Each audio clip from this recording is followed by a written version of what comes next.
Shalom, selamat pagi, semangat pagi Bapak Ibu dan Saudara-saudara yang dikasihi oleh Tuhan Yesus Kristus. Jumpa lagi dalam Sapaan Pagi Bahtera Kasih. Kita bersyukur hari ini kita boleh dibangunkan di pagi hari dengan tubuh yang sehat dan kuat. Kalaupun ada di antara kita berada dalam keadaan lemah, sakit, tetap berpengharapan kepada Tuhan. Karena kita percaya di dalam pertolongan kuat kuasa Tuhan, kita semua akan dipulihkan, disembuhkan, dan boleh kembali beraktivitas dalam tugas dan tanggung jawab kita. Nah, Bapak, Ibu, dan Saudara, sebelum kita memulai aktivitas kita pada hari ini, maka biarlah kita memohon pimpinan kuasa Roh Kudus melalui firman Tuhan, kita dicerahkan, kita diterangkan dalam menjalani hari kita pada saat ini. Untuk itu, mari kita berdoa memohon pimpinan Roh Kudus. Bapa Sorgawi, kami mengucap syukur dan berterima kasih. Kami percaya tuntunan kuasa kasih Tuhan senantiasa mengiringi seluruh jalan hidup kami. Oleh sebab itu, tak henti-hentinya kami bersyukur atas kasih setia Tuhan. Ajar kami untuk senantiasa mengasihi Engkau ya Allah dalam seluruh keberadaan kami. Saat ini kami akan membaca firman. Kami mohonkan kuat kuasa Roh Kudus memenuhi hati dan pikiran kami, sehingga memampukan kami mengerti dan memahami setiap firman Tuhan.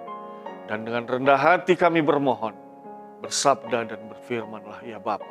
Dalam nama Tuhan Yesus kami berdoa. Amin.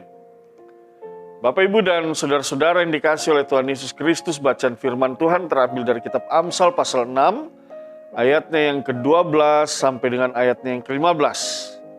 Firman Tuhan memberitakan kepada kita, tak bergunalah dan jahatlah orang yang hidup dengan mulut serong, yang mengedipkan matanya, yang bermain kaki dan menunjuk-nunjuk dengan jari, yang hatinya mengandung tipu muslihat, yang senantiasa merencanakan kejahatan dan yang menimbulkan pertengkaran.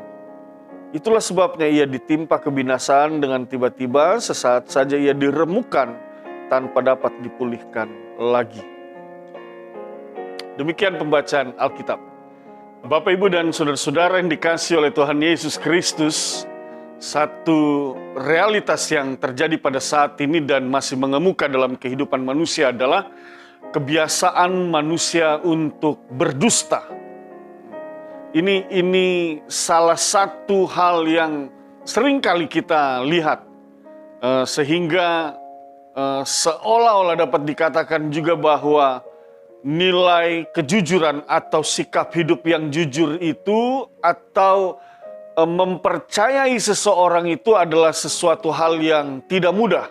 Sementara kita tahu bahwa nilai kejujuran itu sangat penting dalam kehidupan manusia. Nilai kejujuran itu sangat penting dalam membangun relasi dengan sesama kita, bahkan dalam hal bekerja, dalam hal dipercayakan dalam satu tugas tanggung jawab, orang memberikan satu kepercayaan itu pada akhirnya seringkali dilihat apakah orang ini jujur atau tidak begitu. Nah, ketika didapati bahwa orang ini jujur, maka kepercayaan akan diberikan secara lebih dan luar biasa.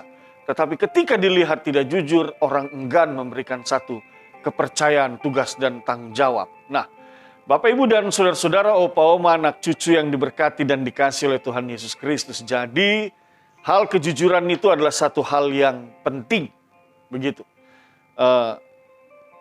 Versusnya adalah bahwa itu berarti hal kebohongan itu adalah sesuatu hal yang tidak boleh terjadi dalam hidup manusia.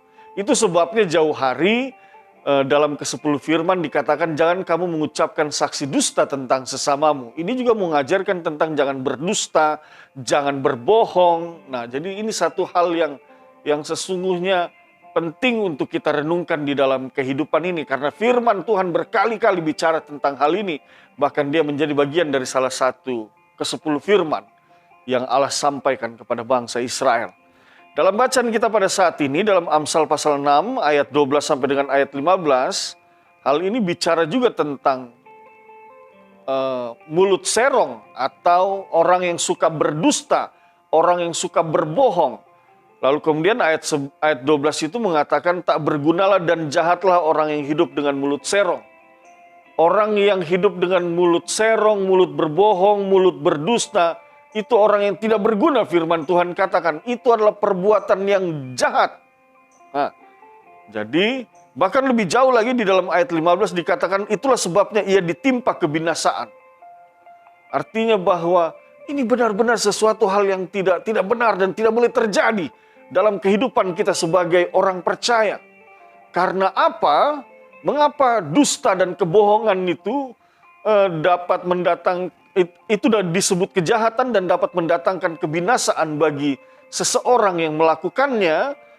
Karena apa, Bapak Ibu dan saudara-saudara? Kalau kita lihat dalam Amsal, misalnya Amsal pasal 12 ayatnya yang ke-22, di sana lebih tegas lagi dikatakan bahwa, mari kita lihat sama-sama Amsal pasal 12 ayat 22, di sana dikatakan orang yang dusta bibirnya adalah kekejian bagi Tuhan. Nah, ini dia. Jadi memang benar-benar ini sesuatu hal yang keliru kalau dilakukan. Ini satu hal yang tidak benar jika dikerjakan. Sikap hidup yang suka sekali berdusta, berbohong, mulut serong, tidak jujur. Ini sesuatu hal yang tidak benar. Oleh sebab itu, renungan firman Tuhan pada pagi hari ini mau mengajarkan kepada kita semua. Jangan engkau membiasakan dirimu dengan berdusta. Mungkin kadang-kadang kita berpikir begini, Pak Pendeta, ini kan untuk hal yang baik. Saya berbohong, saya berdusta. Ini untuk kebaikan. Bapak, Ibu, dan saudara-saudara, tidak ada itu. Dusta untuk kebaikan, tidak ada itu kebohongan. Untuk kebaikan, tidak ada. Tidak ada, jangan mengada-ngada dengan hal itu. Itu tidak benar. Karena apa? Firman Tuhan katakan, saya kasih tunjuk buat kita semua. Tuhan Yesus bilang apa dalam Injil Matius pasal 5 ayat 37? Nah, mari kita lihat sama-sama. Saya bacakan buat kita semua. Tuhan Yesus bilang begini, mari dengar. Jika ya, hendaklah kamu katakan ya, jika tidak, hendaklah kamu katakan tidak. Apa yang lebih daripada itu berasal dari si jahat? Itu dia. Apa yang lebih daripada itu berasal dari si jahat? Oleh sebab itu, Bapak, Ibu, dan saudara-saudara, katakannya jika ya, katakan tidak jika tidak. Jangan kita katakan, ya ini untuk kebaikan. Tidak ada dusta itu untuk kebaikan. Lebih daripada itu, ketika engkau tidak konsisten, engkau tidak jelas untuk mengatakan ya, tidak jelas untuk mengatakan tidak, tetapi engkau bermain di antara dua kata itu, lalu kemudian sikapmu adalah abu-abu, tidak jelas, dan pada akhirnya engkau mau katakan, ya ini saya berbohong, saya berdusta untuk kebaikan. Firman Tuhan katakan engkau berasal dari si jahat. Itu dia. Oleh sebab itu, Bapak, Ibu, dan saudara-saudara, opa, oma, anak cucu yang dikasih dan diberkati oleh Tuhan Yesus Kristus, Tuhan mengasihi kita, oleh sebab itu Tuhan sampaikan firman ini pada pagi hari ini kepada kita semua untuk berlaku jujur. Lebih jauh lagi kalau kita baca lagi dalam Kolose pasal 3 ayat 9 misalnya. Di sana itu diajarkan kepada kita, dikatakan demikian. Janganlah lagi kamu saling mendustai, karena kamu telah menanggalkan manusia lama serta kelakuannya. Nah, itu dia. Orang yang masih suka berdusta itu adalah orang yang masih hidup dalam kelakuan yang lama, manusia lama. Yang seolah belum ditebus.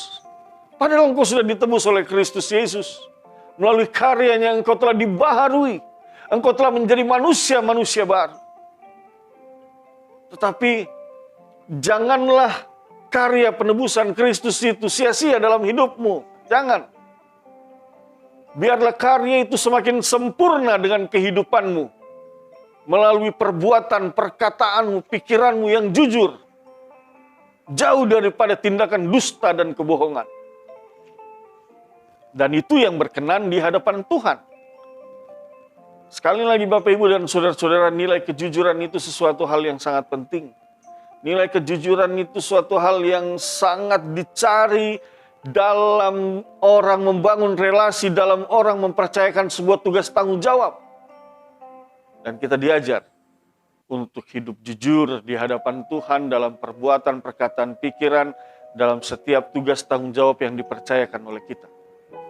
Oleh sebab itu, Dalam engkau membangun kehidupan rumah tanggamu, jujurlah dengan pasanganmu, dengan suamimu, dengan istrimu, dengan anak-anakmu, dengan orang tuamu. Dalam kehidupan keluarga, bangunlah satu kehidupan keluarga yang jujur, jauh daripada dusta. Ajarkan kepada anak-anakmu bagaimana hidup jujur di hadapan Tuhan, bagaimana berlaku jujur dalam setiap tindakan, perbuatan, tugas, tanggung jawab yang dipercayakan. Ajarkan itu kepada anak-anakmu. Apa yang firman Tuhan janjikan ketika engkau berlaku jujur di dalam hidup ini? Dalam Amsal tadi, 12 ayat 22, di sana dikatakan orang yang dusta bibirnya adalah kekejian bagi Tuhan. Tetapi, nah ini dia, orang yang berlaku setia dikenannya. Nah itu dia, orang yang berlaku setia, orang yang setia kepada Allah, orang yang jujur, orang yang jauh dari mulut serong, dikenannya. Artinya Tuhan berkenan kepadanya, Tuhan mengasihinya, Tuhan menaunginya, Tuhan menuntun dan memimpinnya. Berkat anugerah kasih karunia rahmat damai sejahtera Tuhan akan bersama-sama dengan orang yang jujur.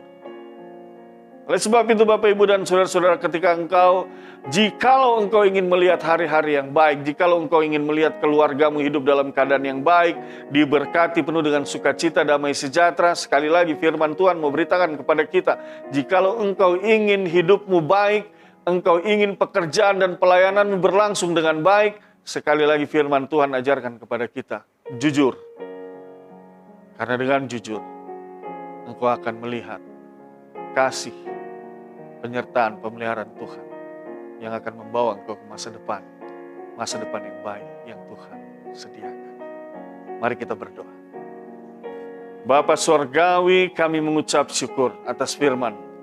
Teguhkanlah firman ini dalam hati dan pikiran kami, menjadikan kami orang yang jujur, jauh dari mulut serong, sikap hidup dusta, dan segala kebohongan. Kami mau hidup jujur Tuhan di hadapan. Kalaupun pada masa lalu, kami sering kali engkau dapati berdusta, berbohong, memiliki mulut serong. Ampuni kami semua Tuhan. Kami mau hidup lebih baik lagi dari hari lepas hari.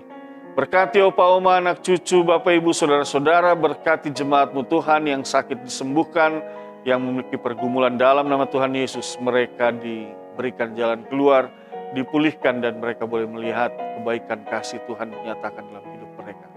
Berkati para suami, istri, orang tua, anak-anak, berkati pekerjaan dan pelayanan kami semua Tuhan.